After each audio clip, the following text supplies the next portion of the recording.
Luang Por, and greetings everyone. Welcome to the Dhamma Zoom.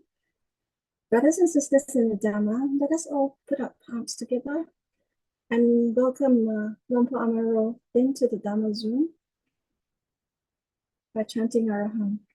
Araham Sama Sambuddho Bhagava Buddham Bhagavandam Abhivademi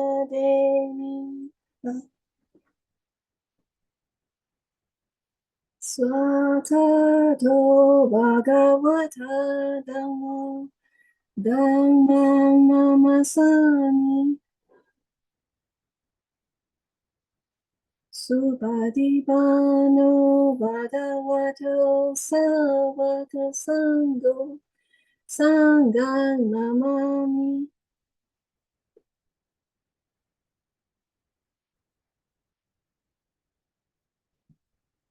Welcome, Luang Por. We present to you the global community who is joining us for this Vassa 2023 Dhamma series. May we invite Luang Por to kick off the session with a guided meditation. Well, good day to you all. I'm very happy to see you. It's 7 o'clock in the morning here in England. I guess in Thailand and Singapore, KL, it's early afternoon. And I see also someone from Australia, where it's even later in the day. So very glad to have this opportunity to spend some time with you and to practice meditation and to share some Dhamma reflections. So we'll have a period of meditation for about 20 minutes, first of all. And so please do get yourselves settled in a comfortable posture.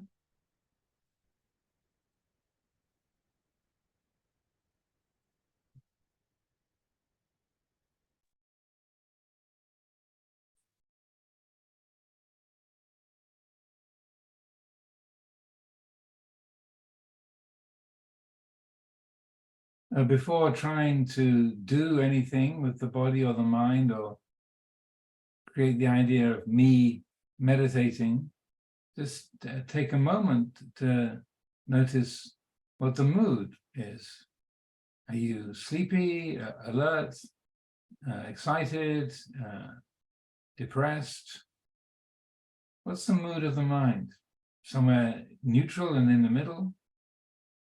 There's no right or wrong mood to be starting with, but it's important to attune to what's here, what's present. So what's the mood of the mind right now?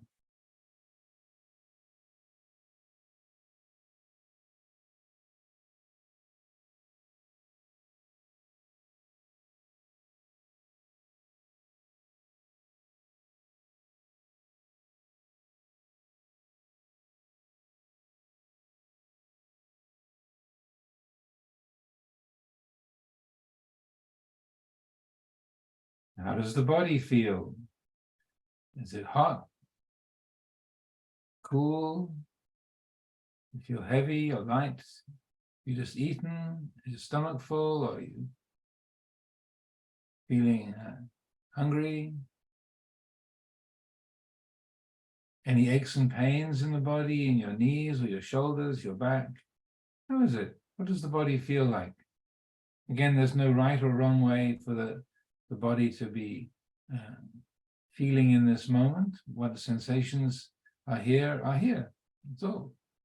But this is a way of attuning the attention to the reality of the material that we're working with. In this moment, right here, right now, the body is like this, the mind is like this. This is the raw substance, the clay that we're working with. If we were a potter, this is what the clay is like today. Feels like this.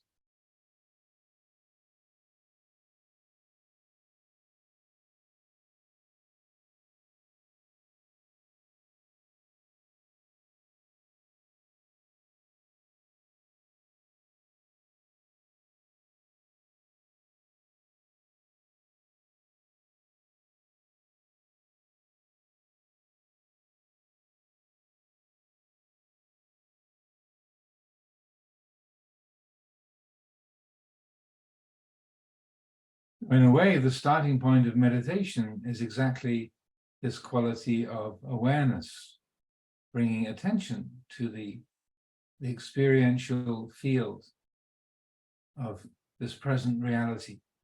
Here it is. This moment feels exactly like this. So the starting point is awakened awareness, knowing the body, the mind.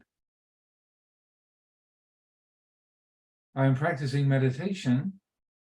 If we want the result to be peaceful, liberating, then it's important for the meditation to be established in right view, samadhi, rather than in self-view, sakkaya ditthi.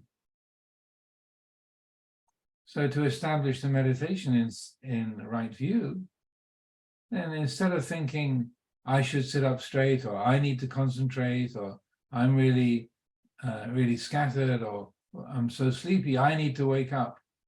Notice all of those I must, I should, I ams, and let go. Letting go of those feelings and attitudes of I and me and mine. Develop a trust in awareness itself.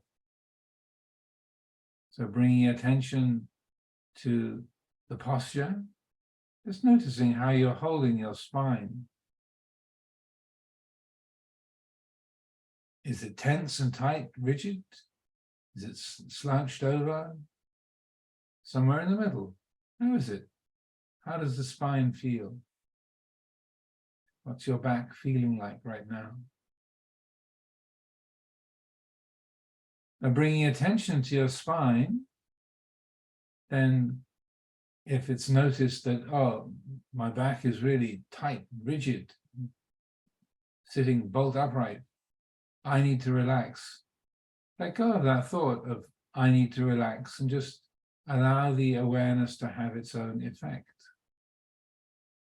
Noticing, feeling that tension, that rigidity, and the body relaxes on its own.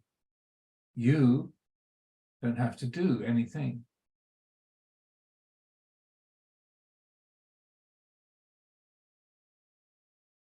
You bring attention to the back, to the spine, and you notice that the body is slouched over, rather than following the idea of, I should sit up straight. I'm slumping here. Notice that feeling of slouching, the back bent over. Establish awareness of that. And notice how the body straightens on its own. It adjusts by itself. You don't have to do anything. It's a self-adjusting system.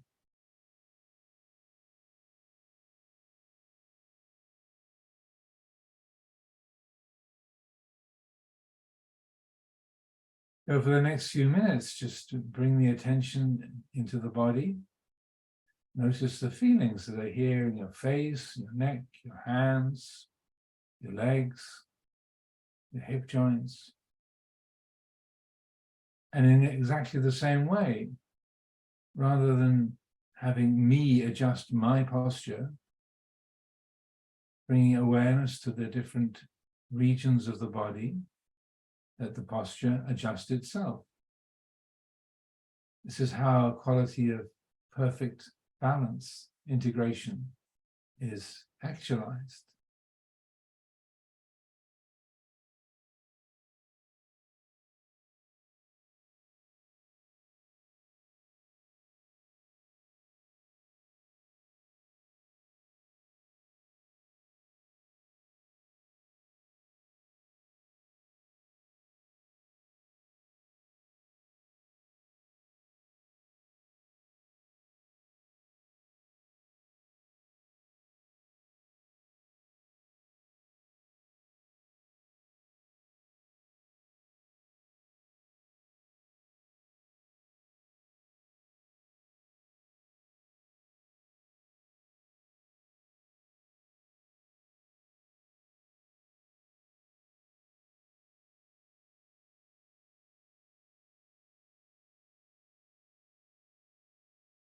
The tendency of the mind is to be distracted. This is the same for virtually everyone. The attention gets caught up in thinking and planning, remembering, following trains of thought, the sounds that we hear or memories that pop up. So the mind can drift into agitation and busyness.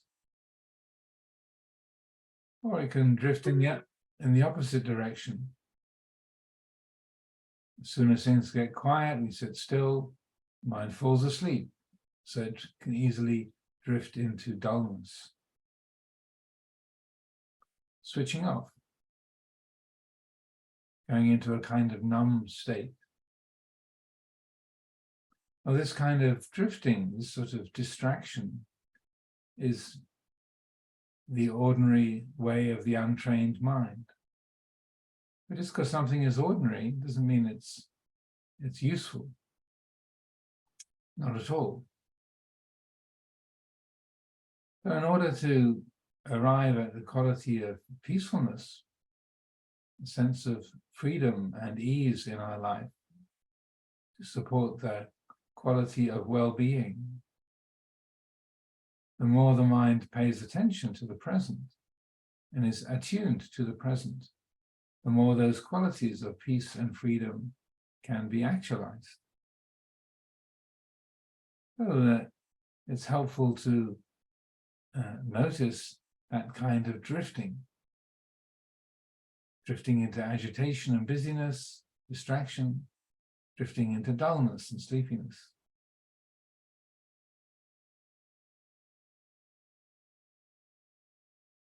So in order to notice that drifting, rather like a white line down the middle of the road,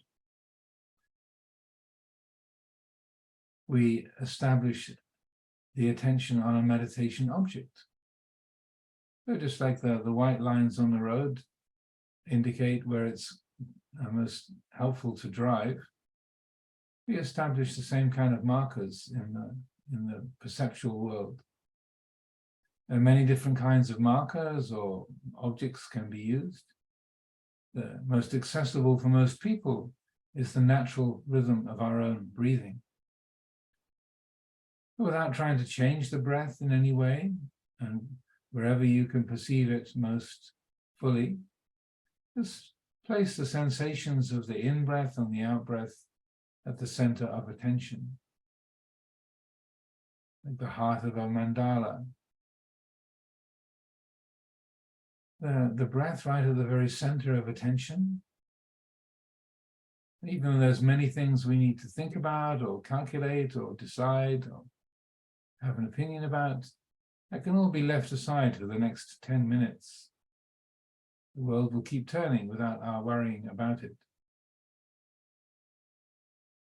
For this few minutes, just let the breath be the most interesting, central feature of our world. Just feeling the rhythm of the in-breath and the out-breath. And then when there's a noticing of distraction, the mind caught up in a train of thought or distracted by a sound we hear, someone in our home moving around or the cat climbing onto our lap. Notice that. Be aware of that distraction. And then rather than, oh, I've got distracted, I should let go, those habits of self-view, instead establish awareness of that grasping of a thought or a sound, sensation. Let the awareness have its own effect. Trust in that. Similarly, if the mind has lost the meditation object and drifted off into dullness, sleepiness, notice that. Be aware that you've fallen asleep, rather than the commands of, oh, I should wake up, I've drifted off, I'm so dozy. Get back to the breath immediately. Instead, just notice that feeling of dullness and sleepiness. Let the attention have its own effect. The mind lets go of that dull, sleepy state, it wakes up, comes back to the breath again. So in this way, the breath becomes a marker for the present reality. It's like the white lines on the road mark the most helpful place to drive your car, your bus, your bicycle. Stay within the white lines and all will be good. You're with the present reality. You get where you want to go. You stay with the breath, then the attention is attuned to the present reality. We're learning how distraction works and how to work with it, how not to be pulled around by those distractive urges. Notice distraction, understand it, use awareness for the letting go of it. And then when the letting go has happened, notice what the heart, the mind is like, free of that kind of distraction, free of grasping. And let that freedom from grasping speak for itself.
We can close the formal meditation there.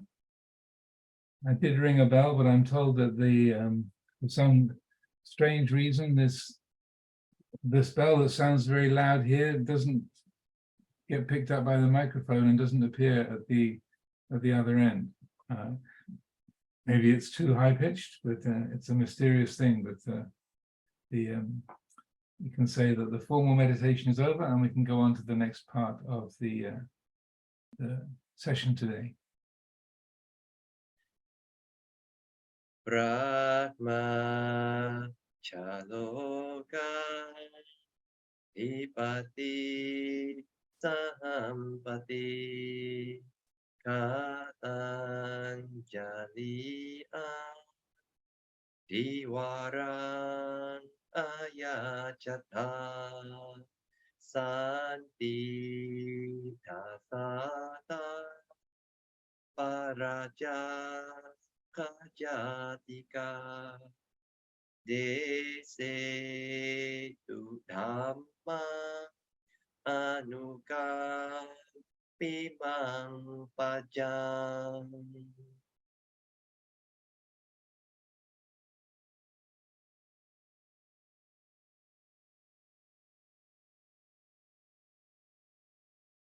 Namo tassa bhagavato arahato samma sambuddhassa. Namo tassa bhagavato arahato samma sambuddhassa. Namo tassa bhagavato arahato samma sambuddhassa. Buddhang Dhammang Sanghang Namasami.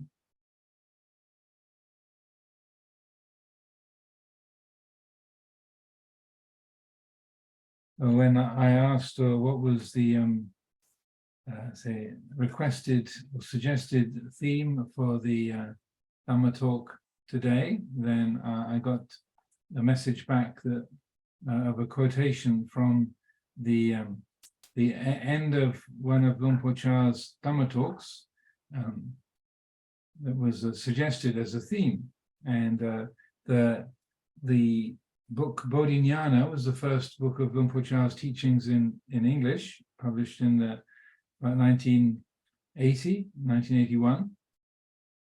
And the first talk in that book is called Fragments of a Teaching. And the last paragraph of that Dhamma Talk of Luang Por Chah's, which was given to the lay community at Wat Nong Bapong in 1972. I'll just read that final paragraph as a way of setting the theme for today. We have all had the good fortune to be born as human beings and to hear the teachings of the Buddha. This is an opportunity that millions of other beings do not have. Therefore, do not be careless or heedless. Hurry and develop merit. Do good and follow the path of practice in the beginning, in the middle, and in the highest levels. Don't let time roll by unused and without purpose. Try to reach the truth of the Buddha's teachings even today.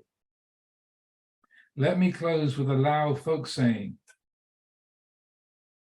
And this was the quotation that was sent to me. Many rounds of merriment and pleasure past. Soon it will be evening. Drunk with tears now, rest and see. Soon it'll be too late to finish the journey. So that's a folk saying from Ajahn Chah's region of Thailand, which was a Lao-speaking area, the Isan. And it's a very touching encouragement to not be heedless, to not let the time go by wastefully. As we would say in the English-speaking world, don't stop to pick berries along the way. That you're going to get so distracted, night will come down and it'll be too late to finish the journey. So that imagery of many rounds of merriment, the language is slightly old-fashioned, but I think people can relate to that. Sitting around with your friends, drinking, chatting, laughing, having a grand old time, reminiscing about the old days, and talking about each other, and cracking jokes. Many rounds of merriment, and the bottles emptying, and the people getting more and more glassy-eyed. This is the kind of imagery. Many rounds of merriment and pleasure past. Soon it will be evening. Drunk with tears now. And I think the implication is tears of laughter. Sort of having so much fun, just weeping with laughter, and with the kind of camaraderie and friendship, which is sweet. That kind of being with your friends, having fun, eating, drinking. These are kind of sweet elements of the human world, and I certainly did plenty of that as a layman. But as it says, drunk with tears now. Soon it'll be too late to finish the journey. Drunk with tears, so that we get carried away in that kind of say intoxication of our mood and the ways of distracting ourselves. So this is called avoiding dukkha, that rather than realizing dukkha, that suffering is being avoided or not understood, and it's the mind is finding ways to be distracted through conversation, friendship, food, drink, entertainment, all those good things that are familiar in our human world. And so that also part of the suggestion of the theme for today is, how can we be free of regret when the end of our life comes, when death comes? How can we have a heart that is free of regrets? So that these themes of how to use our time wisely, how to not get caught up, how to be distracted, when the distractions can be so interesting, so compelling, such a sweet flavor in our lives, then that's really the area to look at. How distraction works, just like in the meditation. How does distraction work, and what can be done to say train the heart, to train the mind to deal with that distractive process, so that the mind is not just pulled around by those habits.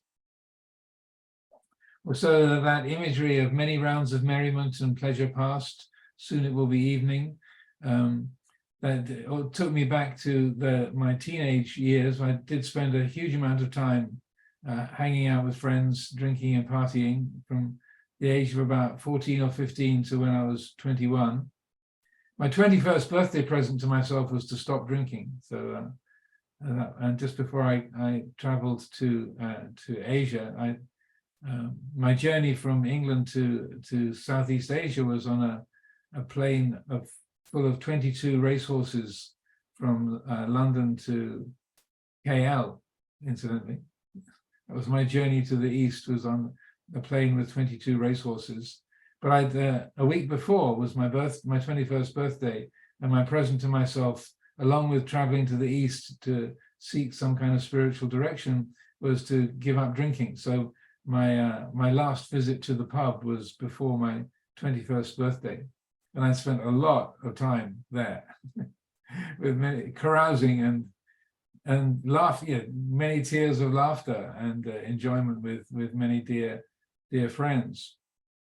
But one of the things that's in the last year or so before I went traveling to Asia, when I would be sitting in the pub and there with my friends and having a grand old time, either in the afternoon or the evening, sometimes I'd find myself looking around at the other people in the pub, the people in their 40s and 50s, 60s, and this feeling would come across my heart, like, am I going to still be here in the Swan in Sutton Valence, when I'm 40 or 50 or 60, still telling the same old stories, reliving the same memories. Is that going to be me in 20, 30, 40 years time? And this sort of sinking feeling that arose with that. You know, not to be sort of critical or blaming, but realize there's a sense of we can do something better than our life than just going to the same old pub, telling the same old stories with the same old crowd. We can do better than that as human beings. That's a possibility, and it's kind of fun in its own way. But we can do more than that. And so, even though I wasn't a kind of puritanical, I didn't have a puritanical streak, like, you know, drink is evil and all these people are fools, and I didn't want to preach to everyone that they were wasting their time. But it was just like a quiet feeling in my own heart, like, I think I've lost the flavor of this. This just doesn't float my boat anymore. This just doesn't work. And similarly, I found that I couldn't drink enough to get to that place where everything was all good. Again, probably a few of you have heard me mention that kind of period in my life where during those same months, I was at a friend's birthday party, and I'd drunk about most of a bottle of Teacher's Highland Cream Scotch whiskey. I was about an inch and a half from the bottom of the bottle, and I drank the whole thing and realized I've drunk a pint of whiskey and I'm still not in a happy place. Even a pint of whiskey is not enough to get to that place where everything is good. And I realized it's just not working anymore. The medicine is no longer having its effect. And so that was in that same era, in those many rounds of merriment, that, you know, is there much point in carrying on in this way? And when it doesn't even really work properly, do I just want to carry on living, pursuing these kind of distractions when it doesn't even have the same kind of effect it used to 3 or 4 years ago, and just doing it out of habit, just carrying on our ways. And it's not just with alcohol and hanging out at the pub or the bar with your friends. It's also this, you can apply this to the workplace, you know, with your business, with your engagement with your educational institution, if you're, you know, in the university, or with the family, endlessly just gathering together and repeating the same old stories, doing the same old things, just because.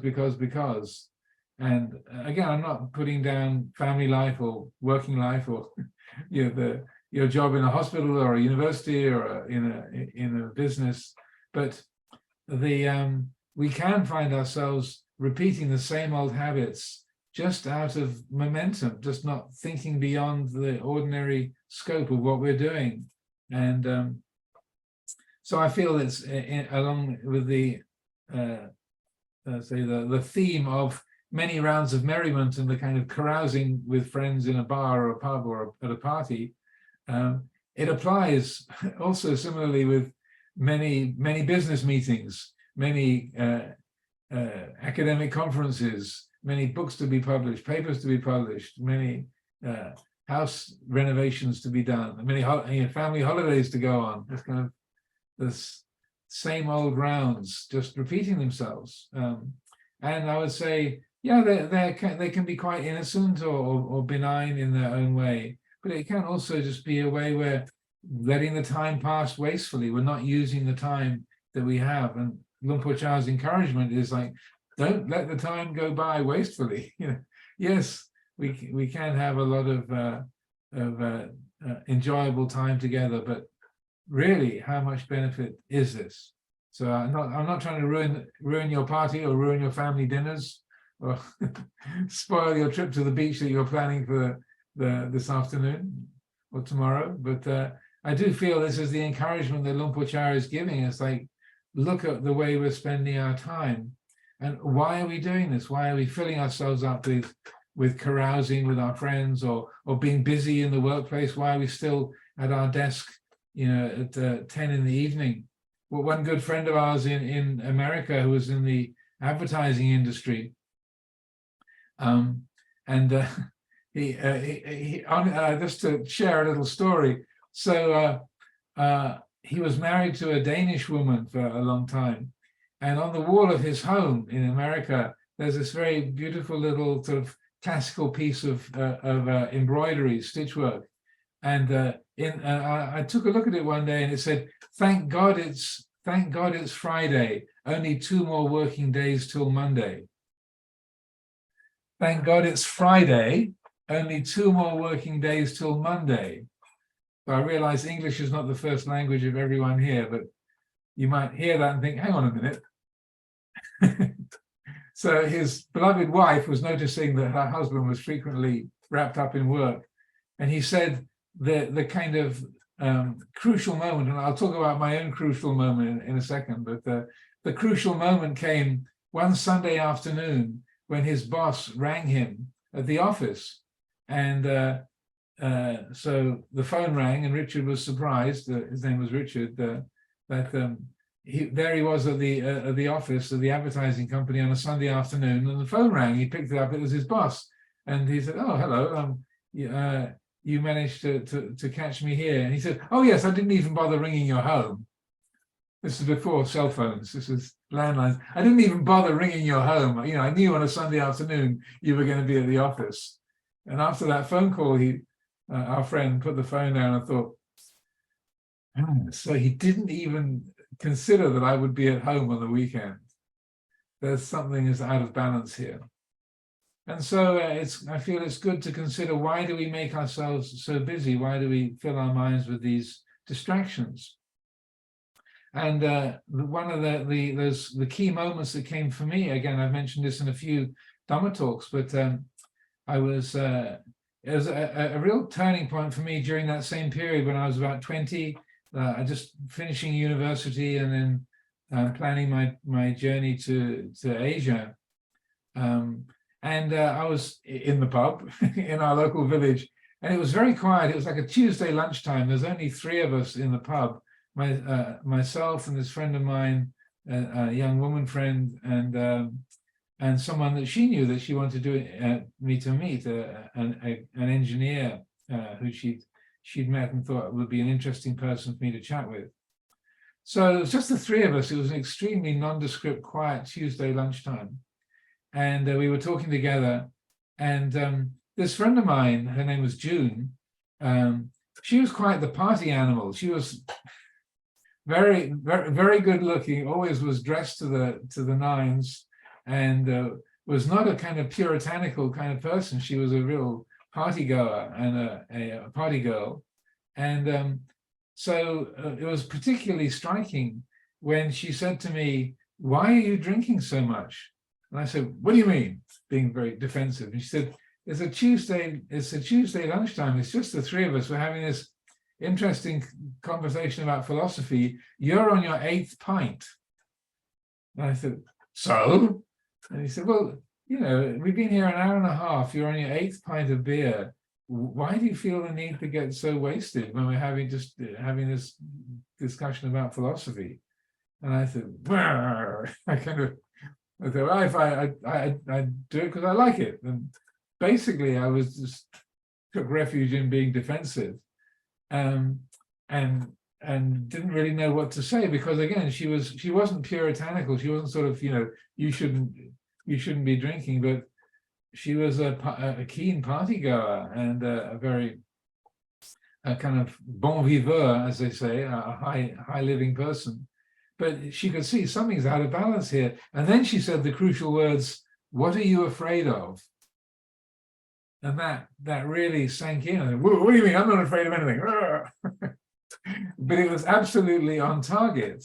Why would a 20-year-old drink 8 pints of beer with 2 other friends on a Tuesday lunchtime when you're just having a conversation about life, the universe, and everything? And she was absolutely on the mark. And so that was very helpful, because she wasn't being judgmental. She was just kind of curious, like, what is it that you're running away from? Why do you need to be so drunk just on an ordinary day like this? So that was very helpful. And I remember that was more than 45 years ago that we had that conversation, but it's still with me because it was a very helpful, powerful insight. She was a good friend in that respect, because I could see the reason why all the many rounds of merriment and the 1,001 distractions was running away from my insecurities, that there was a fearfulness and insecurity, and I'd been trying to blot it out with drink, with distractions, and it was essentially a kind of spiritual fear, fear of existence, fear of death, and that I hadn't recognized that, and so that was an extraordinarily helpful teaching, and one of the things that made me decide to stop, to give myself my 21st birthday present of to stop drinking and to deliberately turn towards the spiritual path. And to my surprise, it was about 4 months after I left England, I walked into Wat Pah Chat in Ubon, and I've been living in monasteries ever since. So that was, little did I realize, so about 6 months from when I had that conversation in the Swan pub in our local village, I was in a monastery and was in a monastery for the rest of my life. So it was a very powerful and important turning point. So in terms of our own lives, or those of us gathered together for this session today, I feel it's good to explore what are the things that we busy ourselves with. We say, well, I don't go to the pub. I'm not a party animal. I don't get caught up in those kind of wasteful delusions and delusory ways of acting. But again, I would say, look at how you spend your days. How long are you at the office? Does your boss ring you at the office on the Sunday afternoon when you could be home with your family? Only 2 more working days till Monday mentality. Are you wrapped up in the search for position and status in the academic world, or in your family life, or the concern with the home improvements or the educational achievements of your children? The mind can get wrapped up in many and various different kinds of worldly concerns, and we think, well, I don't drink, I don't go to parties, but you might be totally obsessed with your children's academic achievements, and that you're upset and losing sleep over them getting a B- instead of an A. I would say, well, that's a sign that it's not a kind of a round of merriment in the terms of Ajahn Chah was using, but in that old folk saying, but it's a way the mind gets wrapped up in worldly thinking. That how big is my house? How are my children doing? How proud am I? And I can say they're going to MIT or IIT or to Oxford or Harvard or Cambridge University. How big their company is, or how big my company is, or being appointed as a consultant in the hospital, and so on and so forth. So there's many and various ways that we get wrapped up in worldly thinking, and so I would encourage everyone gathered for this event today to look. Well, okay, I don't spend my time at the boozer, but I am counting the number of papers I've had published.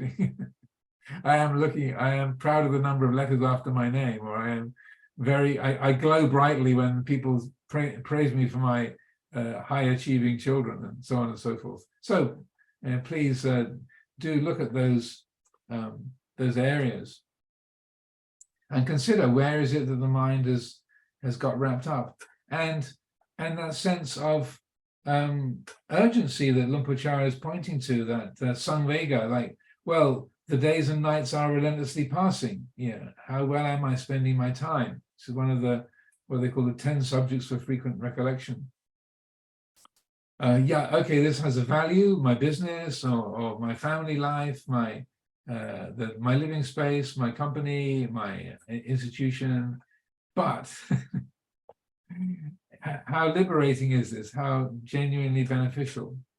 And so one of the teachings I thought I'd share today was when the Buddha was talking to a group of monks, and there's a parallel teaching both in the Pali and in the Northern Buddhist tradition, in what's called the the Sutra of 42 sections, which is a Chinese teaching. And in the Pali, it's in the numerical discourses, the Book of the Sixes, Sutta number 19, and the Buddha asks the question of the Sangha, how do you live mindfully? How do you practice mindfulness of death so that you'll live in an attentive and heedful way? Yeah, that if you bring death and mortality to mind, how do you do that? And what's the way that you reflect upon death and uncertainty, impermanence, in order to make yourself heedful? And the first monk says, well, I consider that that we only have a day and a night, that we'll be alive, and death can come tomorrow, and so that's how I develop mindfulness of death. And the Buddha said, well, no, you're not living you're not living in the best way. And then he asks the next one. They say, well, for half a day, just one day, and not even the night. As I reflect upon that, death can come today, even before tomorrow morning. And then the Buddha said, well, what about you? And then said, well, I reflect that we can only expect to live for as long as the time it takes to milk a cow, for like 20 minutes, or the time it takes to eat a meal, 15, 20 minutes. And the Buddha said, the next one and the next one. And finally, the last two say that you can only expect to live for as long as it takes to chew and swallow a single mouthful of food. And another one says, we can only expect to live for the time it takes to go from the beginning to the end of an in-breath, or the beginning to the end of an out-breath. And then the Buddha then responds to all of them and says, well, those of you who said we can only expect to live a day and a night, or a half a day, or 20 minutes, the time it takes to milk a cow, or the time it takes to chew and swallow 4 or 5 mouthfuls of food, you are all living heedlessly. You're not developing mindfulness in the best way. But the ones who said you can only expect to live as long as it takes to chew and swallow 1 mouthful of food, or to go from the beginning to the end of an in-breath, or the beginning to the end of an out-breath, you are living heedfully. So if you calculate that, that's about 3 or 4 seconds, maybe 5, if it's a long breath. That's not very, but that's what the Buddha says. It's like we can only expect to live from the beginning to the end of an in-breath, or from the beginning to the end of an out-breath. Not a whole in-breath and out-breath. Even that is being presumptuous. And in the Sutra of 42 sections, it's a very similar teaching, but it's phrased a little bit differently. And the Buddha asks a group of Sangha members, how long is a human lifespan? And the first one says 70 years, and the next one says 60, 50, 40, 30, 20, 10 years, 5 years, 3, 4, 3, 2, 1 year, half a year, 1 month, half a month, 1 day, half a day, and then in a similar sequence. And then the Buddha, to each one, says, you don't understand my teaching. And then it comes to the same conclusion, that the time it takes to go from the beginning to the end of an in-breath, or the time it takes to swallow a mouthful of food, that's as long as we can expect to live. So in terms of not letting time go by wastefully, and this is a practice I use a lot myself, to very consciously recollect that, to take that standard of heedfulness, like, okay, I've got till the end of the next in-breath, and the rest is extra.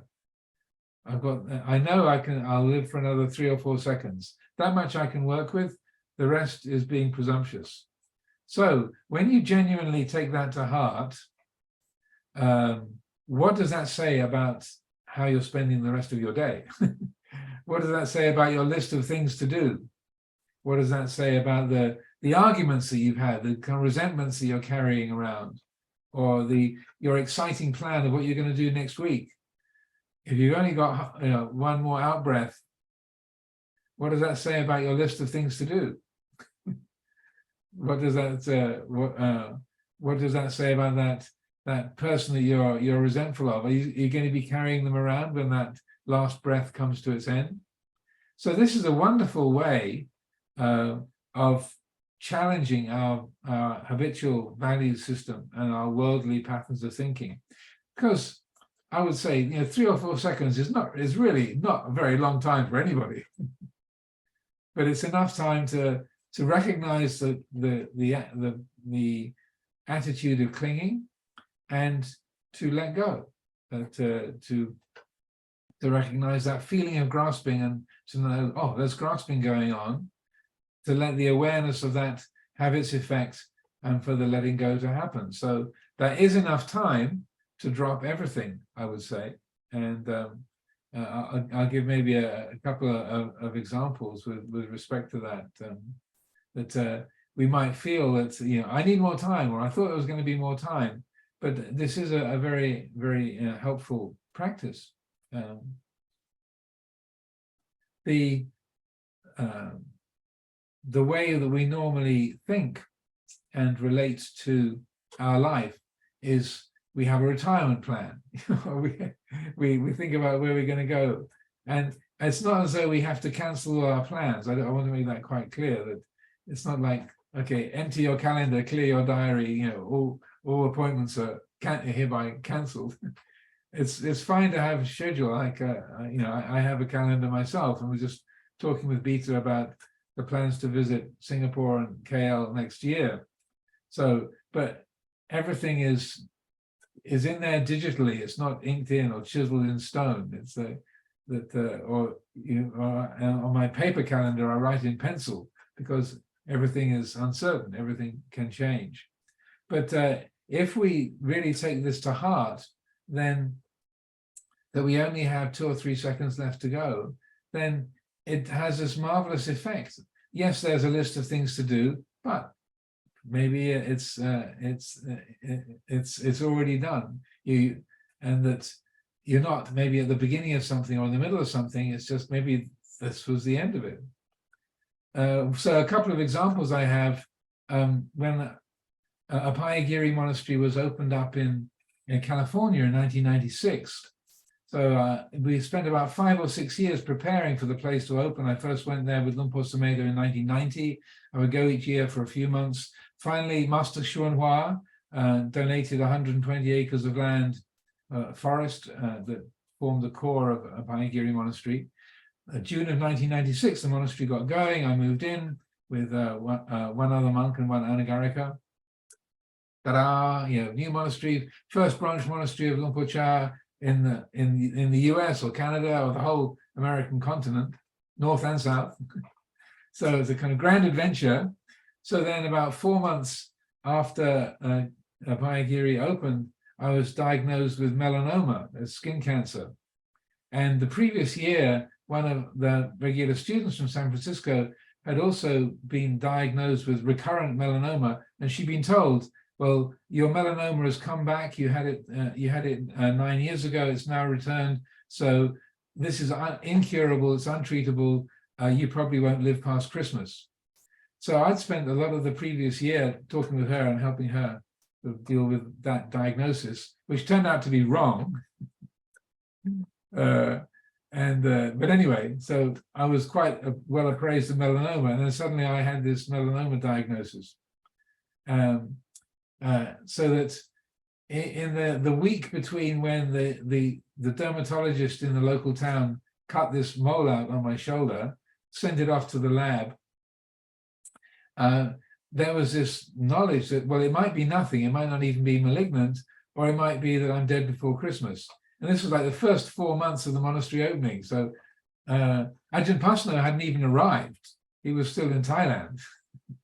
So part of my thinking was, okay, the monastery is just beginning, and this is a great adventure, and we're going to do this, we're going to do that, we're going to build kutis here, here, and here, and build the sala over there. And then here's this melanoma, this mole that was growing on my shoulder, and within the knowledge, well, I might be dead by Christmas. Oh, so maybe this wasn't chapter 1, maybe this was chapter 25, and that maybe it's Ajahn Chah that's going to develop this monastery, and I won't be around to be part of it. So that was an extremely helpful experience. It turned out I did have melanoma. It was malignant, but it was only stage 1. So which is why people always see me with a hat and gloves on, and I keep out of the sun, because that's the treatment for melanoma, is to not let the sun touch your skin again, which is very tricky in sunny California. But what it did was it really revealed my list of things to do in that week between when they cut the mole out and they sent it off to the lab before we got the lab results back. It's like, oh, well, what does that say about my to-do list? Well, maybe maybe I don't have to do that. Maybe that's that I'm not at the beginning of something, maybe I'm at the end. So that was a wonderful teaching to keep it all in perspective, because all those reasonable becomings, those reasonable plans, it said, well, maybe that'll happen, maybe it won't. And so it really brought to mind Luang Por Chah's teaching on uncertainty. And then another example also from California, speaking about brevity, was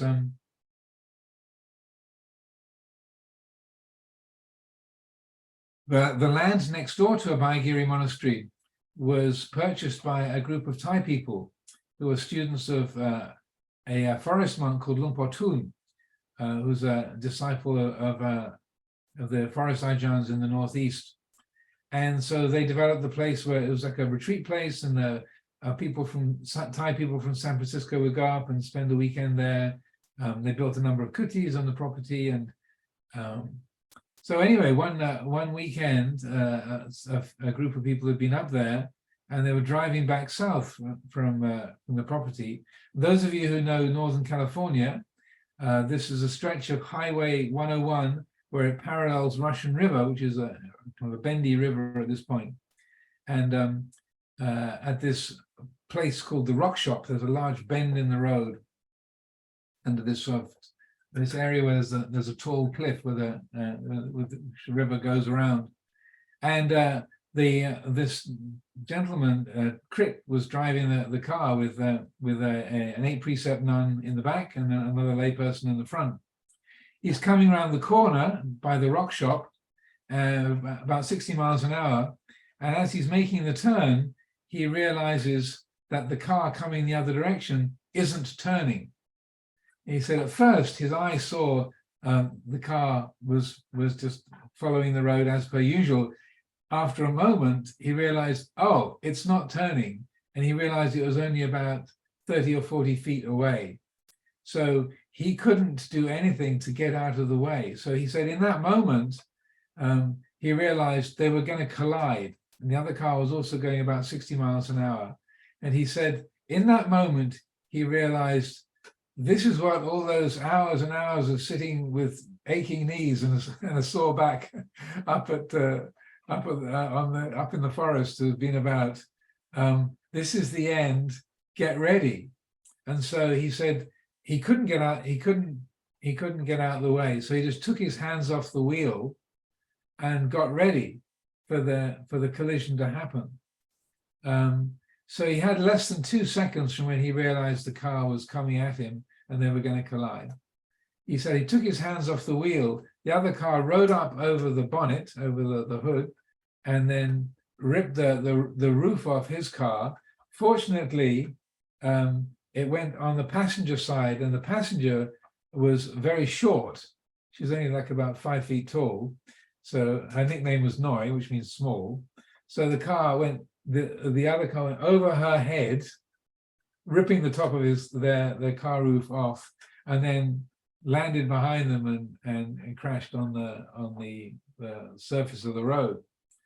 Sadly, the other driver passed away, but all of the people in Krit's car survived.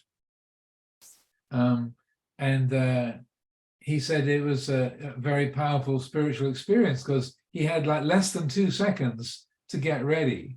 And he said, strangely, I knew exactly what to do. And I had enough time to think, this is what all those years of painful practice up on the hill were about. So, okay, I'm ready, here it comes. And he survived, and it was understandably a life-changing moment for him. But I felt that was a very good example that, according to the Buddha's teaching, we only need a couple of seconds to get ready. if and that recognizing of okay, here it comes, let go. That's the most helpful advice. So another teaching that I thought I'd share with you today, and particularly talking about being without regret, not hanging on to things at that death moment. When the Buddha was visiting Kapilavatthu, and he was approached by his relative Mahanama, and who was the ruler of the Sakyans, he was the ruler of the Sakyan people, and he said to the Buddha, you know, I'm a leading figure in society, and people look to me for advice and wisdom. So sometimes I get called to people's bedside when they're close to death, and they're expecting me to give advice, and I don't know what to say.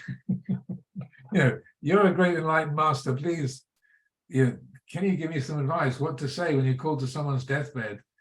Because this is, I feel out of my depth here. And the Buddha gave this very helpful sequence of pieces of advice. So if you're looking for this in the suttas, it's in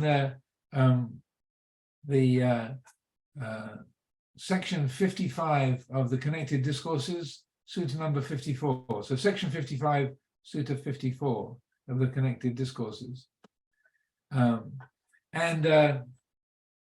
What he says, this is the kind of advice to give Mahanama is to ask the person, are you worried about your property and your business? And if they say, yes, they are, then you should say to them, well, whether you're worried about your property and your business, or you're not worried about your property and your business, you're going to die anyway. So better that you let go of being worried about your property and your business. And then, then you should ask them, are you worried about your family, your spouse, or your children, and the inheritance that you'll give them, and so forth. And if they say yes, they are, then you should say to them, well, whether you worry about your spouse and your children, or you don't worry about them, you're going to die anyway. So better that you just you let go of your worries about your spouse and your children and your home and so on, and your bequest to them. So it's kind of not very cuddly advice. It's fairly blunt, but very practical. Like, notice what you're clinging to, recognize that, consider you can't take it with you. It's out of your control. So it's a realistic teaching rather than being consoling, like to make people feel comfortable, or make sure you've written a proper will, or make sure all your children are not arguing with each other over their inheritance. So it's very practical, but quite blunt in its advice. So he encourages the person who's dying to let go of all of their concerns with property, with family, with relationships. Then he moves into a different gear. And then they say, is your mind focused on being reborn in the heaven of the I think he starts off with the Bhuma Devas, the earth spirits, the kind of worldly Deva realm. And then as they say, oh yes, I would like to be, I'm aiming to be reborn as an earth spirit, in the Bhuma Deva realm. Then the Buddha says, well, then you should say to them, if they say they want to be reborn as a Bhuma Deva, say, well, why settle for being born as a Bhuma Deva? You could be reborn in the realm of the four guardian deities of the Chatu Maharajika heavenly realm. And if they say they're aiming to be born in the Chatu Maharajika, say, well, you could be reborn in the Tavatimsa heaven, the heaven of the 33, and then so on, up and up and up and up. You could be born in the amongst the Yama Devas, the Tusita Devas, or why settle for being born in the Tusita heaven? You could be reborn amongst the Devas who delight in creating, or the Devas who delight in the creations of others, or you could be reborn in the Brahma world. So then this long succession of different, why settle for this? You could go a notch higher, you could go a level higher. Then he says very significantly, rather than being reborn in the realm of Mahabrahma, then why settle for that? Instead of being reborn in the Brahma world, far more helpful will be to focus the mind on Sakaya Nirodha.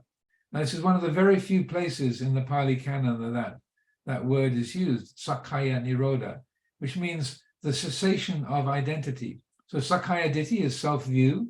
Sakaya Nirodha is the ending of selfing, the ending of self-view, self-creation. And then the Buddha makes a very interesting comment.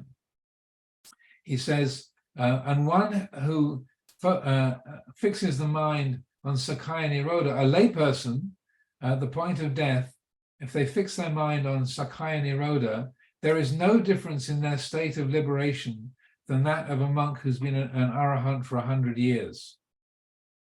So that is a very significant, it's one of the very few places where the Buddha talks about a layperson realizing total enlightenment, complete enlightenment.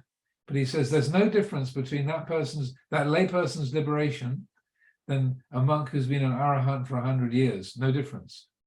So that in terms of having no regrets at the end of your life, then using these a sequence of what am I attached to, what am I fixing my and letting go, and then what am I hoping for? Do I want to be reborn in a Tavatimsa heaven, or the Tusita heaven, or the up in the Vassa, the high Brahma realms, the Pure Lands, as they have in Pure Land Buddhism, the Vassa?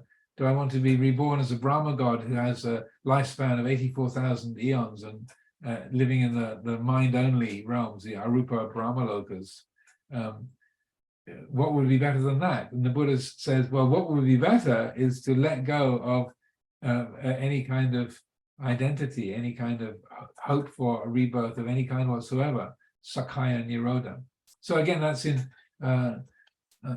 Sutta number 54 in section 55 of the Connected Discourses, which is those are the Connected Discourses on stream entry, Sotapati Samyutta.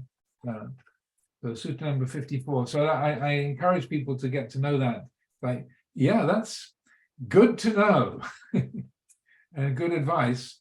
And that also the other thing perhaps to share is I mentioned the 10 subjects for frequent recollection. Those are generally taken to be for monastics, but I get the impression that there's 5 pages of lay people on this talk and no monastics. So there's this is a Dhamma talk for lay people. So I do feel these 10 subjects for frequent recollection, they apply equally to lay people as they do to monastics to some extent.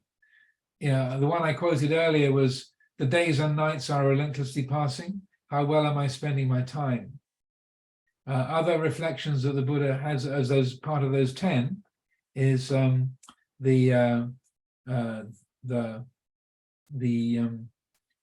does regret over my conduct arise in my mind? Are there any regrets? Does regret over my conduct arise in my mind? Could my spiritual companions find fault with my conduct? And then has my practice borne fruit with freedom or insight, so that at the end of my life I need not feel ashamed when questioned by my spiritual companions? So those might all sound a bit intimidating, like, the Buddha was he trying to lay a guilt trip on us? But it's only a guilt trip if there's a lot of self-view involved. That it's looking at this life in a practical way, like as if it was somebody else's life. What's admirable about it? What is this being arrived at? What have they achieved? So just in terms of your qualification, academic qualifications, or the address where you live, it's like, that's the practical reality. So what has been the result of this life? The choices that have been made, are some of them embarrassing? Are some of them that you hope people don't find out about? Or are you glad? What's the picture look like? So it's not trying to feed a negative self-view at all. Rather the opposite. It's to be practical and realistic about, okay, are there things that are regretted? Okay, recognize those, let them go. Are there things that my spiritual companions, my Kalyanamitta, would say, oh, well, that was a bit unfortunate. Or why did you do that? All right, to consider. Okay, well, do I respect the feedback from my friends and companions? Can I get guidance from them? Can I learn from that example of their good lives and recognize where I have really lost it and got caught up and where I do need to let go of? So those are kind of they're intimidating to the ego, but liberating to the citta, I would say. So the days and nights are relentlessly passing. How well am I spending my time? Does regret over my conduct arise in my mind? Could my spiritual companions find fault with my conduct? Has my practice borne fruit with freedom or insight? So that at the end of my life, I need not feel ashamed when questioned by my spiritual companions. You also have, I'm the owner of my karma, heir to my karma, born of my karma, related to my karma, abide supported by my karma. Whatever karma I shall do, for good or for ill, of that I'll be the heir. So to the ego, those statements are a bit frightening for most people. Like, yeah, I don't want to think that way. But it's most helpful to realize, well, that's the ego being intimidated. The wisdom of the heart, the panya paramita, the panya factor of the heart, if it's listened to, the sati panya, mindfulness and wisdom factor of the heart says, yes, yes, there is this and that I do regret. Okay, duly noted. That was foolish to be. That was, if someone else had done that, I would recognize, that was pretty stupid.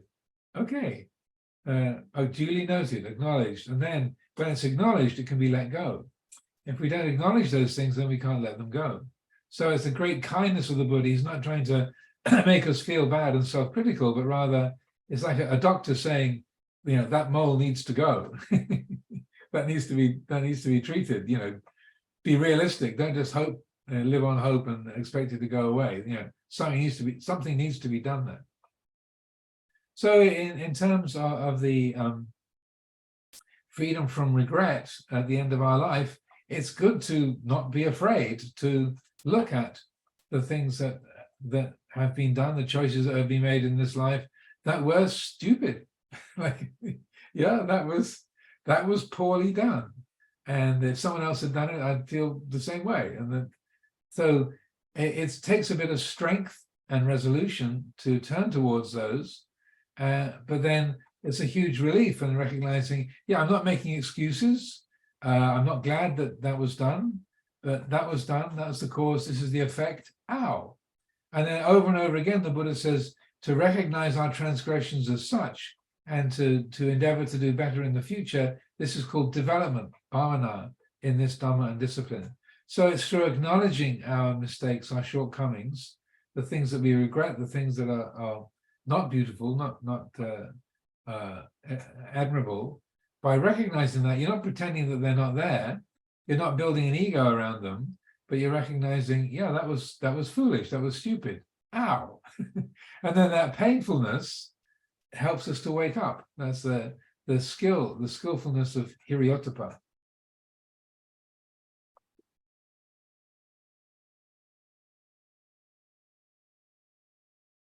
So I've spoken now for nearly an hour, so that's plenty of time, I think, and it's about 8:15 in the morning here, probably 3:15 in the afternoon in Singapore. So I'll wrap up my reflections there. I could say a lot more, as I'm sure you would not be surprised to hear, but I'll leave it there and we can open things up for some questions.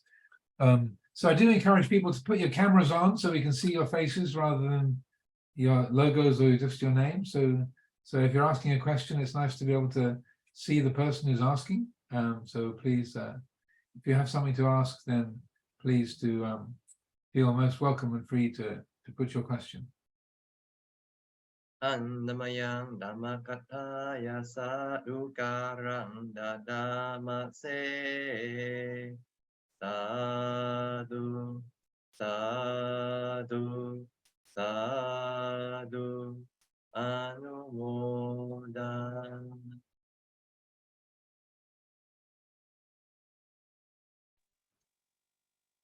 Thank you so much, Luang Por. It's so beautiful. So I'd like to now open the floor to questions and answers. Brothers and sisters, please do not be shy. If you have a question for Luang Por, I'm sure you have. Click on the raise hand button and we'll invite you to unmute. If you're shy and you'd like me to read out your question, happy to, just type it into the chat box. But I think Luang Por would like to be connected with you to see you as you're asking the question. Yes, so feel free to click on the raise hand button. Yes, if we were in a Dhamma hall together, I would see your face.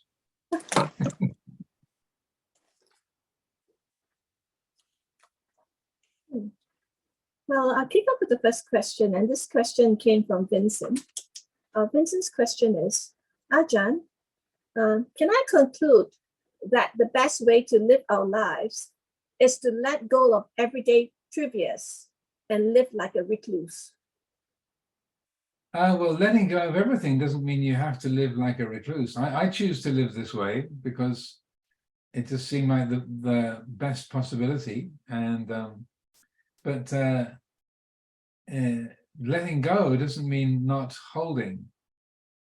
So if we have responsibilities, we've got children to look after, we've got bills to pay, we've got people who are dependent upon us, our aged parents or such like, then letting go can involve going to work, keeping an income stream flowing to help the family stay alive. So certainly the best way to live is to let go of everything, but one of the great strengths of Luang Por Chah's teaching is that he would point out how it's not the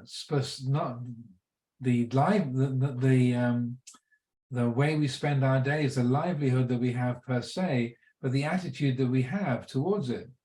And so that it's up to the individual, if they have the conditions in their life where they can give away all their property to the family and go off and live as a monastic, then fine and good. But if the conditions are not there for that, still we can let go of everything while we go to work and while we continue to run the library or the business or go to the shop and sell your products. So the letting go is in the attitude. It's not just in the lifestyle.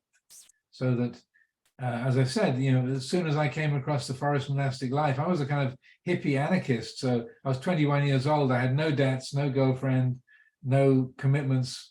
I deliberately set things up so I had nothing to go back to. So I kind of rigged it that I could just go into some kind of spiritual practice with no ties. I didn't know exactly that I was rigging it at the time, but I was. So that's not the case for everyone by any means.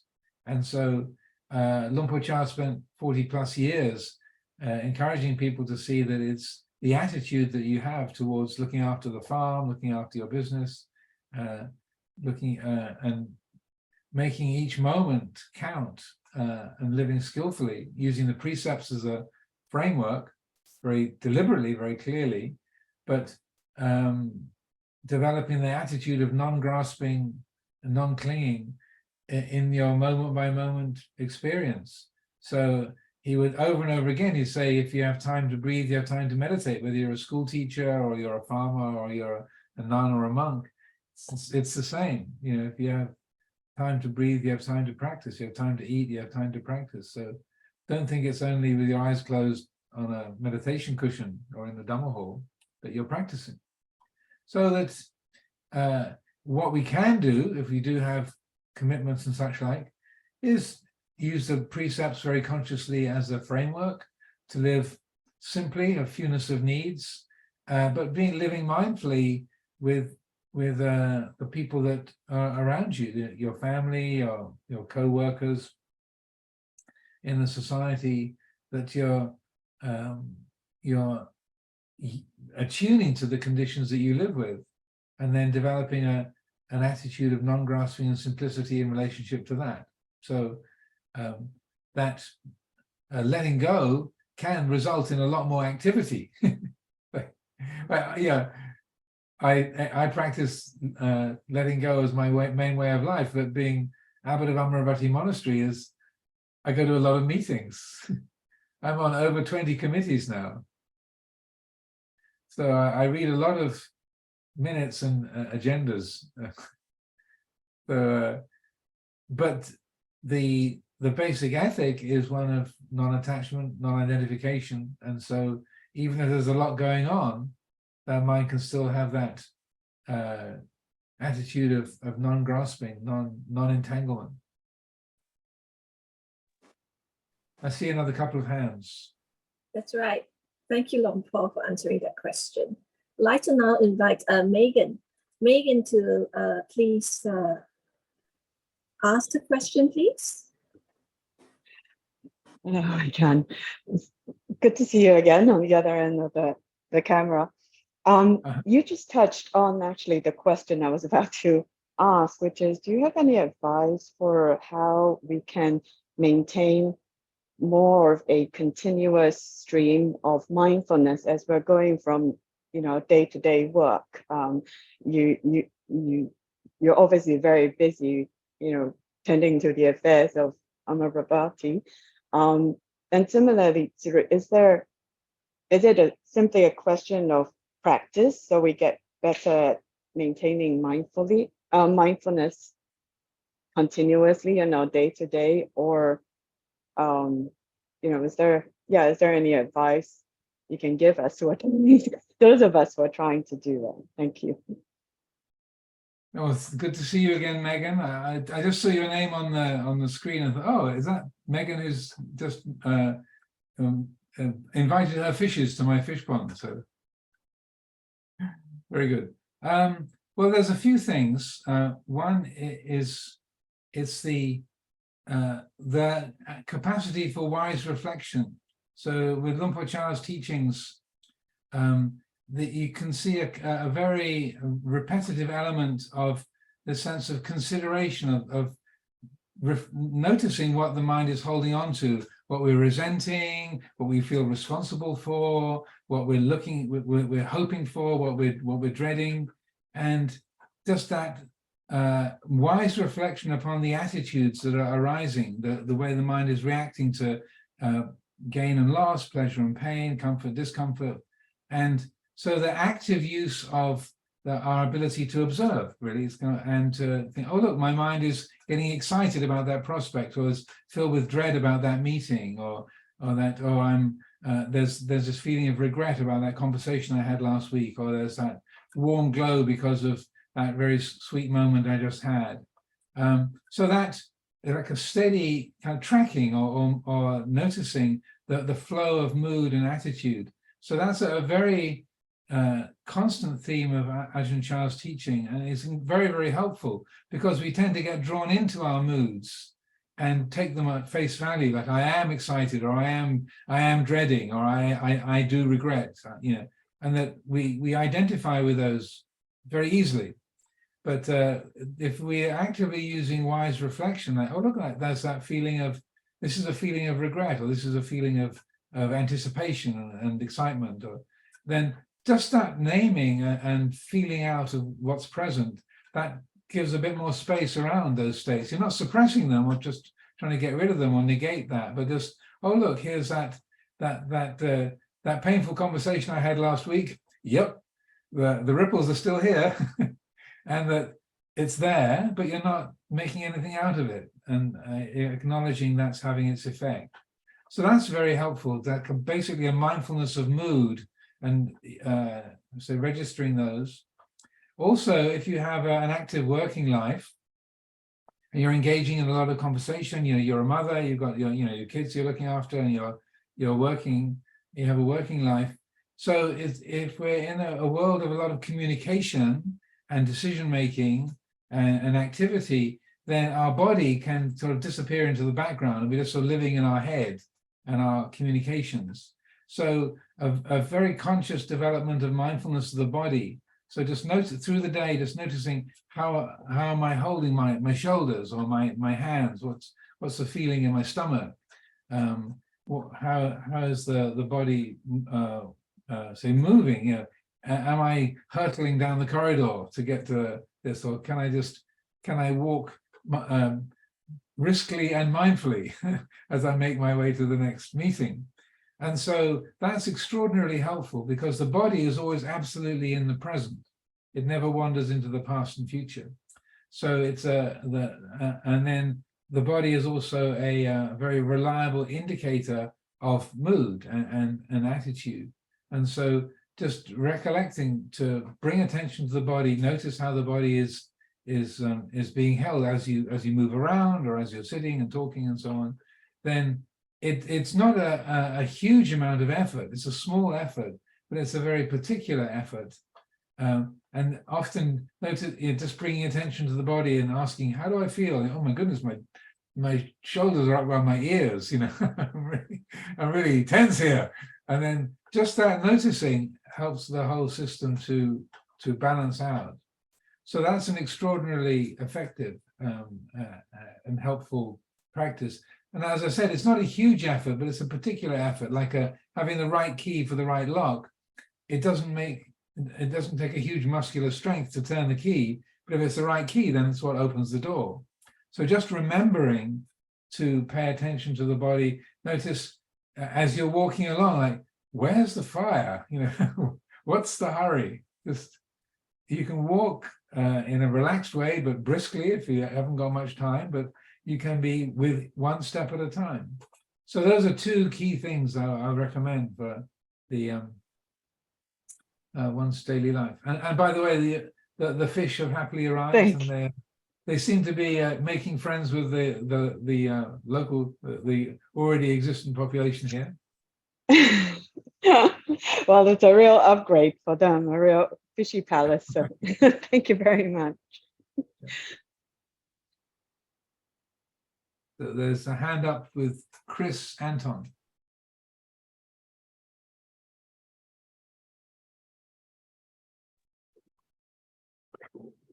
Hello, Luang Por. Hello. Have a question regarding Vitakka, Vichara, Piti, Sukha, Ekagata, and your take on that, with a special focus on Vitakka and Vichara, if it's okay. Sure. Well, those five, Vitakka, Vichara, Piti, Sukha, Ekagata, those are called the 5 jhana factors. And so Vitakka and Vichara, usually described as sustained and applied thought. So Vitakka just means thinking, like conceptual thought. That's the general usage of the term. So what that's pointing to is that as the jhanas are described in the suttas, then all of those 5 factors are present in first jhana, and then as the concentration gets more refined, then the coarser ones fall away. So first jhana, you have Vitakka and Vichara are present. Second jhana, they fall away, and there's Piti, Sukha, Ekagata. Third jhana, there's Piti falls away, there's Sukha and Ekagata, and then fourth jhana, there's just Ekagata, you know, the equanimity based on one-pointedness. That's how it's described over and over, numerous times in the teachings. So Vitakka and Vichara, so it's the use of conceptual thought, but in a very measured way. So because the mind is concentrated, you know, that as a jhana factor, it means that the attention is focused in the present, but the concentration is light enough for there to be conceptual thought going on, and their capacity for wise reflection. So the image that's often used with Vitakka and Vichara is say if this was a nail, this is actually my bell ringer. You know. So if this was a nail, the Vitakka is sort of placing the nail on the spot where you want to hammer it in, and then the Vichara is the hammering it in, knocking the nail into the place where you want the nail to be positioned. So that placing the mind onto a particular subject, vitakka, like I want to think about vitakka and vichara. And so the placing of the mind onto the object is vitakka, and then exploring the subject and using reflective thought to investigate that area, whatever the mind is focusing on. So it can be like mindfulness of death. It could be cause and reflecting on cause and effect. It could be reflecting on the Brahma Viharas, or any one of a dozen different themes. So that is pointing to the capacity of the mind to use conceptual thought in first jhana, that it's focused on the present, it's not distracted, but it's actively using conceptual thought. And so it's very different from what we relate to as thinking in our everyday life, which is a sort of often an internal chatter. We're thinking in broken sentences, or one thing leading on to another, to another, to another, to another. And that kind of thinking is called papancha, or conceptual proliferation. It starts off with vitakka, with a thought, like today is Saturday. And then the papancha can be like, oh yeah, Saturday afternoon, oh, here we have the meditation class. Who's leading the meditation class this afternoon? Well, I know it's not me, but whose turn is it? And just goes randomly off in some direction. So that kind of thinking, that's not the wise reflection of yoniso manasikara, or the vitakka vichara of first jhana. But if there is genuinely wise reflection, or also you can use the term Dhamma Vijaya, investigation of reality, then that thinking has a spacious and measured quality. So if it's genuine wise reflection, then you think in whole sentences, and there's spaces between the sentences. Like, okay, this is what vitakka means. So it can mean ordinary conceptual thought, or it can be thought that is part of the jhana factors. So the same word seems to be being used in different ways. Is that the case, or is it not? I wonder. What else will be related to that? So there's a thematic quality.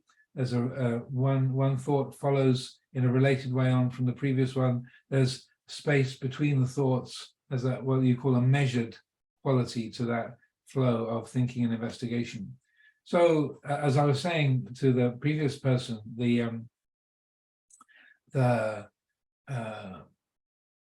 practice of wise reflection was a big part of Ajahn Chah's style, of his own practice, and the use of conceptual thought to investigate, to kind of examine, to question, to kind of name his own attitudes, and to say, in a sense, support the cultivation of wisdom, so that it is thinking, but it's a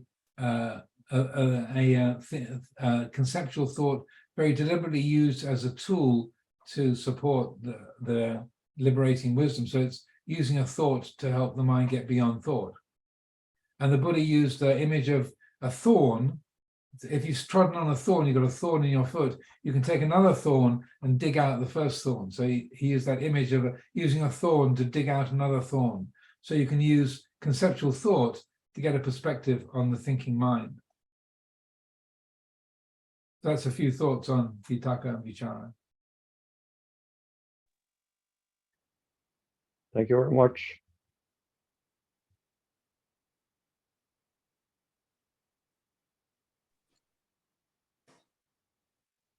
Do we have any more hands? Anyone who wants to ask another question?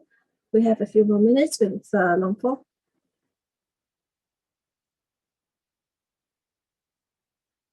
Please don't be shy.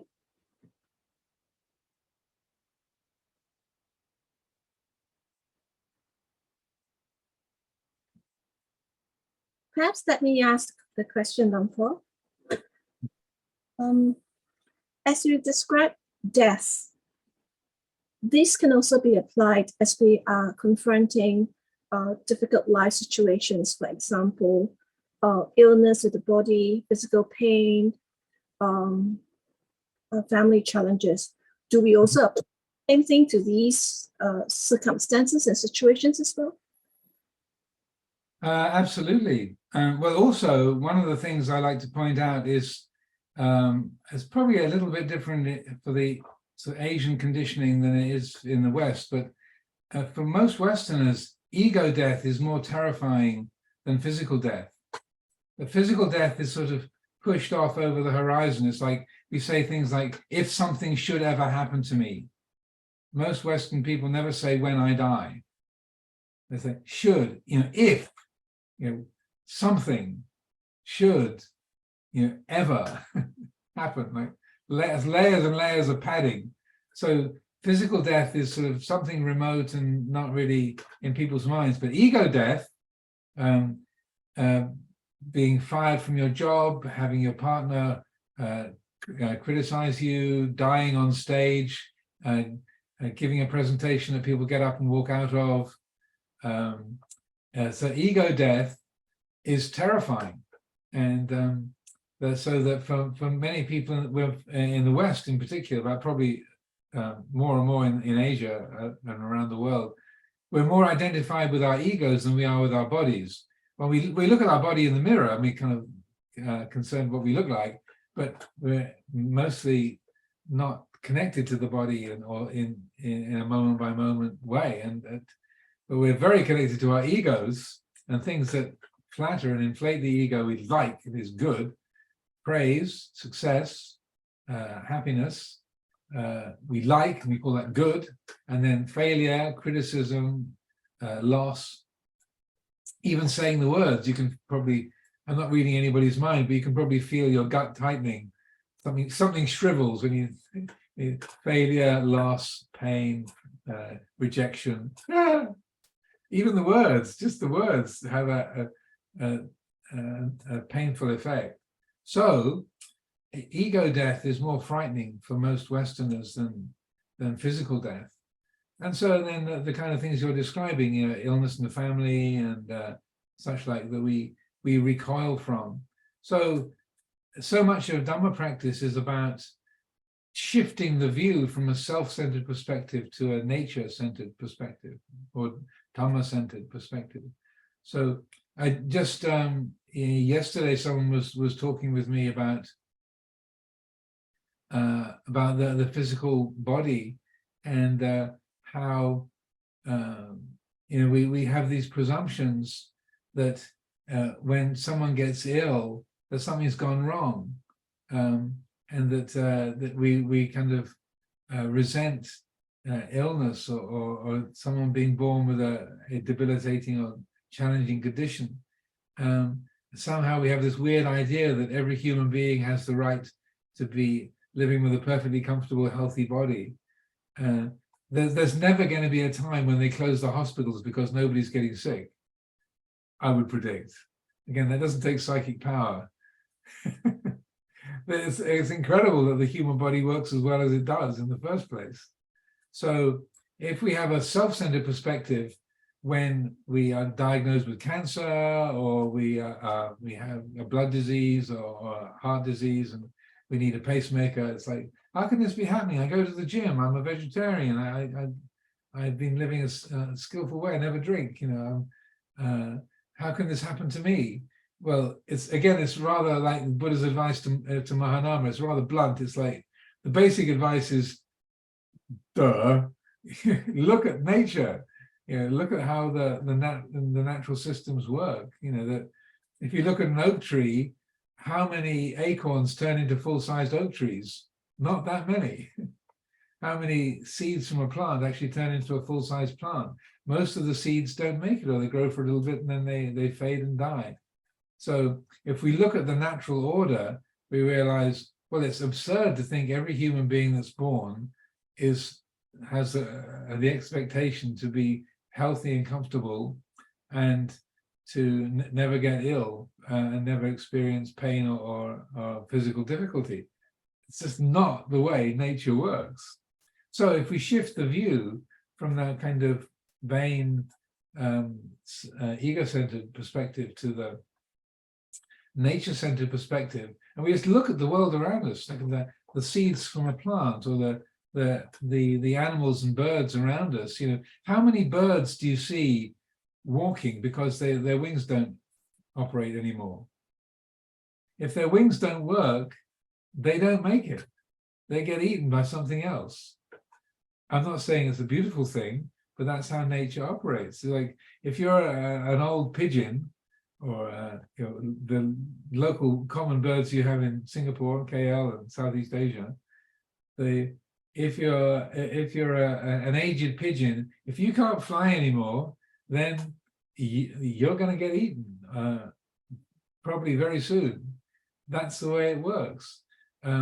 Nothing has gone wrong. It's just that the aging process means, okay, if you can't fly anymore, then that stage of life is over, and so then you need to get ready for the next stage.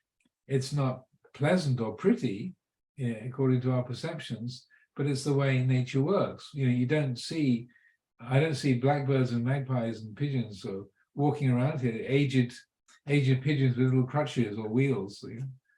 Maybe as people's pets, when the back legs of the dog don't work anymore, that people get wheels for the dog. That's great, that the little animals can get around a bit longer. But without human intervention, then when the system starts to break down and the limbs don't work anymore, then it's going to be over very soon. So I'm not trying to be brutal or uncaring, but if we look at the natural order around us, the animals, the birds, the fishes, the plants, the trees, the flowers, and take that to heart. Again, like so much of Luang Por Chah's teaching is referring to the forest and the natural world, the frogs and the fishes and the birds, the creatures around. But look how it works.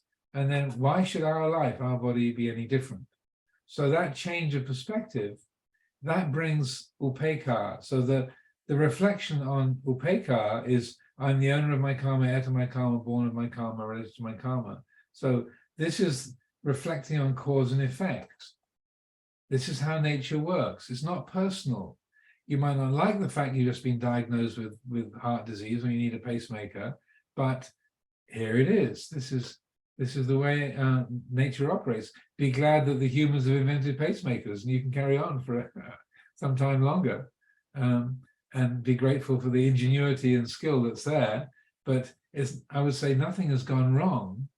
This is just the way nature operates, is that these living systems can hold together for a certain amount of time, and then things cease to work as efficiently or as pleasantly as they used to. So that is that's, I would say, the central practice of BuddhaDhamma is that letting go of the self-centered view and seeing things in terms of Dhamma, seeing with the Dhamma eye, the Dhamma Chakku. Like the stream entry is called the opening of the Dhamma eye, Dhamma Chakkum Udapadi. And what is the way that's characterized in most of the teachings is Yankinchi Samudaya Dhammang Sabantang Nirodha Dhammanti. Whatever is of the nature to arise is of the nature to cease. So your body has arisen, so it will cease. So that there's the entry point to wisdom is anicca, and seeing things in terms of nature then is a development from that, which is the insight into anicca leads to the insight into dukkha and then anatta. So if the heart genuinely appreciates and is open to uncertainty, to change, then there's the realization, oh, therefore no thing it could possibly permanently satisfy because it's in a state of change. The sweetest, most perfect and gratifying event, it can't stay in a state of wow permanently. That wow can only last so long. That yes, even if you're a Brahma god, it can only last so long, and then it's over. So that the insight into anicca is the doorway, that's the entry point, leads to the insight into dukkha, which then ripens in the insight into anatta, letting go of self-view, seeing things in terms of nature. And so that it also, one of the aspects of wisdom, and again referring to Luang Por Amara's teachings, there was a woman came to visit him from a distant province. She'd never met him before, and she said she came to see him at Wat Pah Pong, and she said, Luang Por, I'm very aged.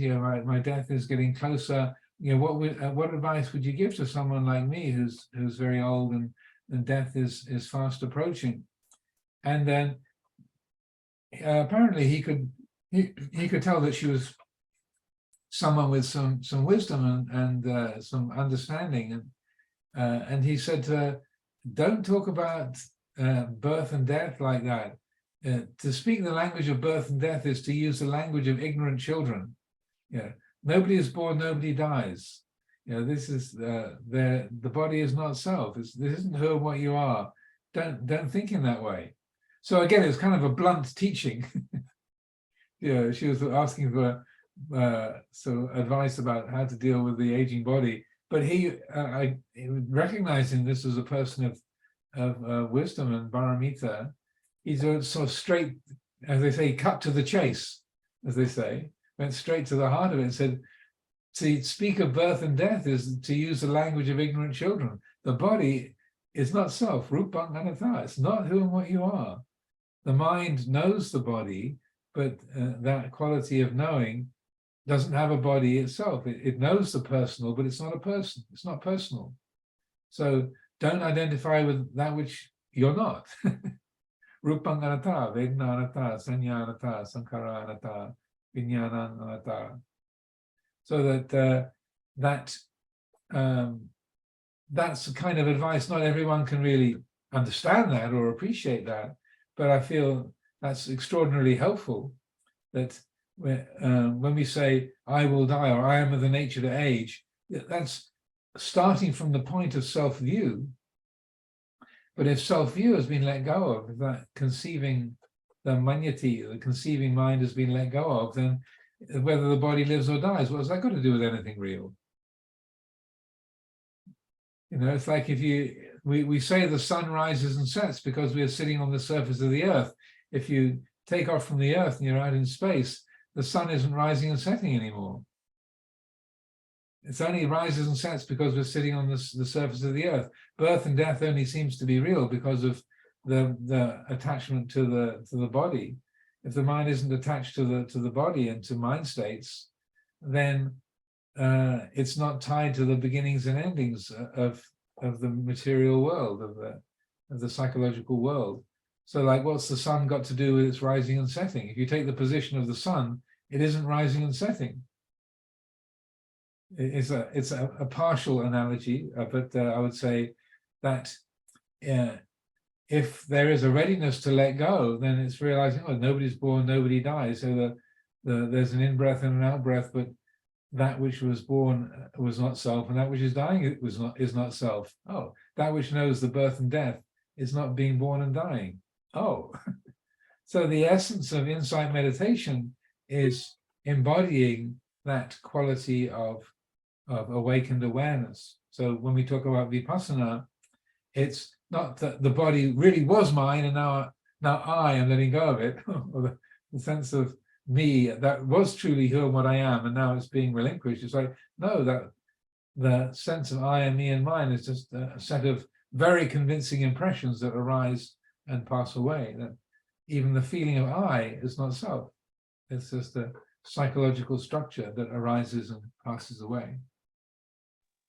But I see another hand has come up.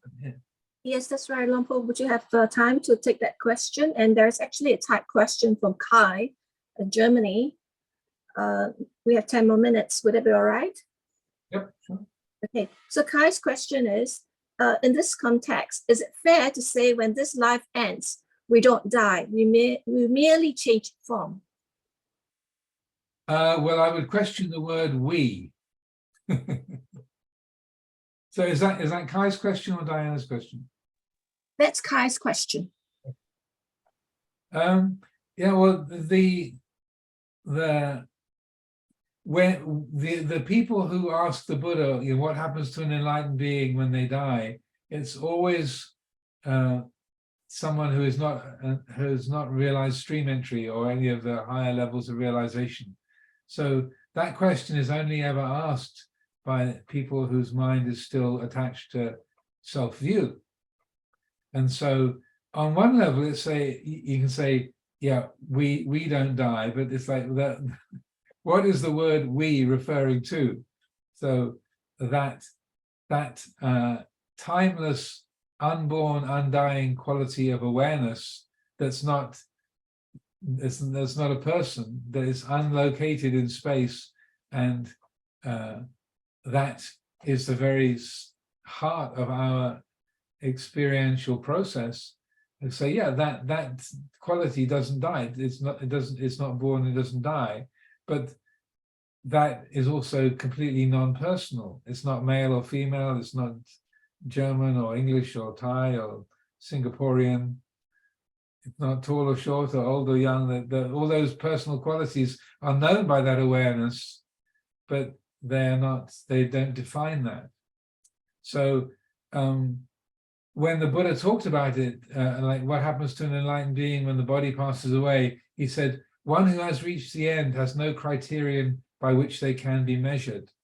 That which can be spoken of, the body, the personality, the name, and that which can be spoken of is no more. Those conditions have come to an end. You cannot say that they don't exist, but when all means of all modes of being, all means of say attachments have ceased, then all means of speaking have gone as well. So that I would put very definite quote marks around the "we," but to say that I would say the access to that is really through insight meditation. In the clearest moments of practicing vipassana meditation, there can be like a very natural certainty that this which is knowing the body and its sensations and the sounds that we hear and the visual forms that are arising and passing away, and that those forms that are unknown are not self, and they don't belong to a self. They're not who and what we are. And that awareness in the clearest moments, if that's explored, then there's a realization of this isn't anywhere. This is in a sense the essence of what kind of quote unquote I am, but it's not an I, it's not a person, it's not an individual. And the Buddha realized that all of our languaging and our descriptive power is informed by the sensory field, by the passing of time, by three-dimensional space, by the experience of the senses. So the way we talk and our imagination depends on that, the 3D space, the passing of time, the center of experience with an individual.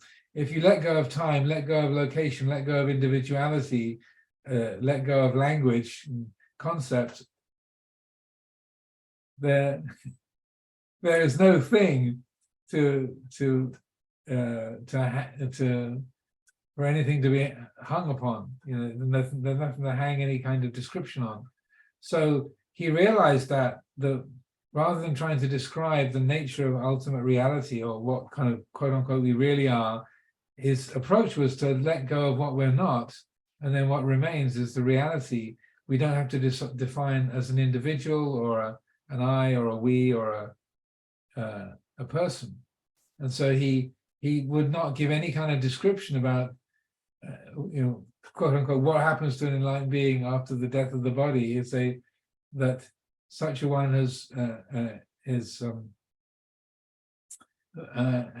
gone beyond the realms of definition. That one who has reached the end has no criterion by which they can be measured.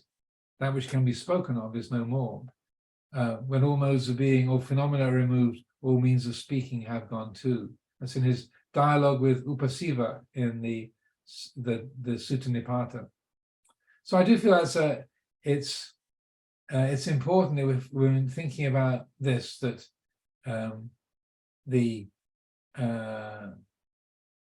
even for an enlightened being, it's the change of perspective is realized. That there's a letting go of the our everyday point of view in the human realm, and that insight meditation is the best way of accessing that, where there's a clarity of vision, there's a clear knowing of the present. The mind is still attuned to seeing, hearing, smelling, tasting, touching, but it's not defined or limited by that. So if you want to know what kind of continues, again, that implies time, what continues after the death of the body, then insight meditation is the most helpful way. What's present when as things arise and pass, a thought arises and passes, a sound arises and passes, sensations of the body arise and pass. What is present? What is here? What is self-sustaining as the field of changes comes and goes? So then it's not an idea, but there's a direct experiential knowing of that quality. Thank you, Luang Por. Luang Por, we come up to the top of the hour now, but Diana's hand is still up. Would you be able to take the question? Yeah, it's 3 minutes too by my time. Okay. Yes. So Diana, please unmute yourself. we have 3 minutes. Thank you, Luang Por. Yes. Okay. So as I learn to get more and more detached, some things just don't kind of like affect me. Like recently, somebody whom I respect a lot passed on, and it's kind of like I accepted it as like, oh, okay, she's moved on. So it's kind of like it may come across as kind of unfeeling to the other people around, but to me it's like, yeah, it's like everybody goes through that. Yeah. So how do I, like, within this lifetime, surrounded by the other people, how should I behave or say or act when things like that happen, without appearing very crude and unfeeling to the others? Well, good question. My first thought is join the club. I think being true to yourself is important. Yeah, so being true to your own feelings. So it's not good to pretend or to put on an act. So being true to your own feelings, but also being ready to say empathize with the people around you, so that if someone says, "Why aren't you upset? Why aren't you crying like the rest of us?" Then just to say how it feels to you. Say, well, I do care, but this is what I'm feeling. And so you're choosing your words mindfully, who you're talking to, whether it's your little 6-year-old nephew, or it's to the person's spouse, or according to who you're speaking with and how they've addressed it. I would say don't have a plan other than be mindful. Be true to yourself, true to your own feelings, and say, well, I find I'm just not upset in the same way. Like when my mother died, both my sisters were really thrown off balance when our mother passed on. She was a very much beloved person. But I found that most of my grieving had happened when I first got the news that she had untreatable cancer. And that was a sort of shock to me, and that was where I really took some effort to process that. But by the time I was actually with her and spending time in her home and through the dying process, I was quite at ease with the whole thing.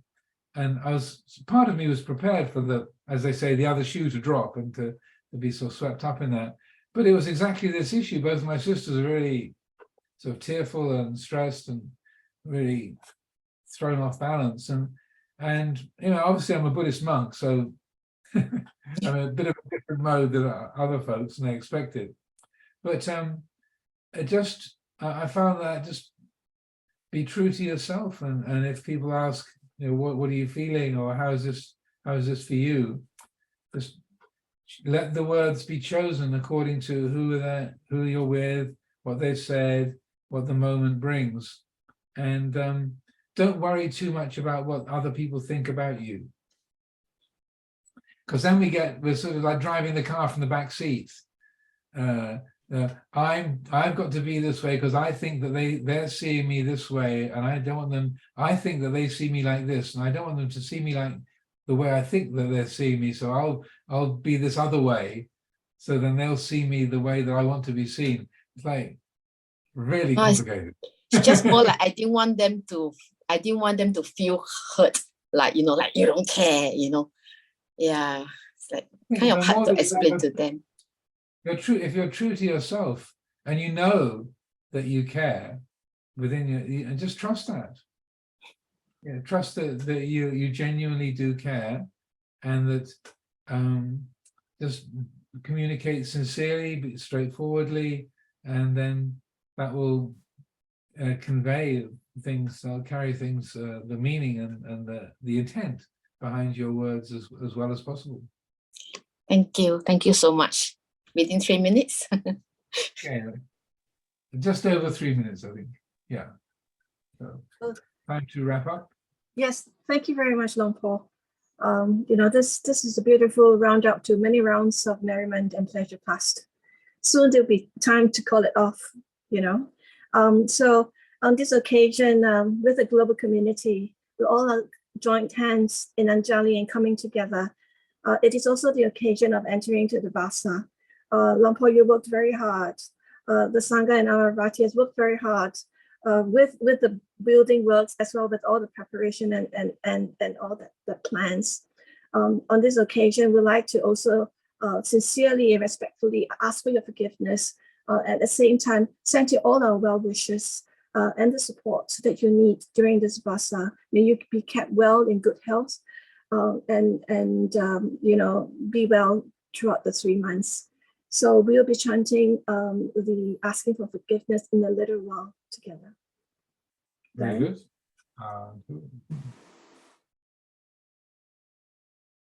Brothers and sisters, let's pay respect to Luang Por first by bowing 3 times. First bow. Second bow. Third bow. We will chant Namo Tassa 3 times. Repeat after me. Namo Tassa Bhagavato Arahato Samma Sambuddhassa. Namo Tassa Bhagavato Arahato Samma Sambuddhassa. Namo Tassa Bhagavato Arahato Samma Sambuddhassa. Let's bow and stay in the bowing position while chanting forgiveness. Mahadere Pamadena Dwaratayena Katang Sabbang Aparadhang Kamatuno Pante.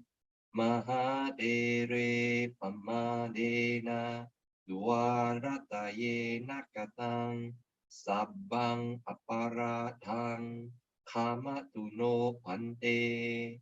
Mahadere Pamadena Dwaratayena Katang Sabbang Aparadhang Kamatuno Pante. Aham kamami tume ipime kamitabang. Kamama Pante. Ichitang batitang tumang kipameva samichatu sabe parendu sangapa.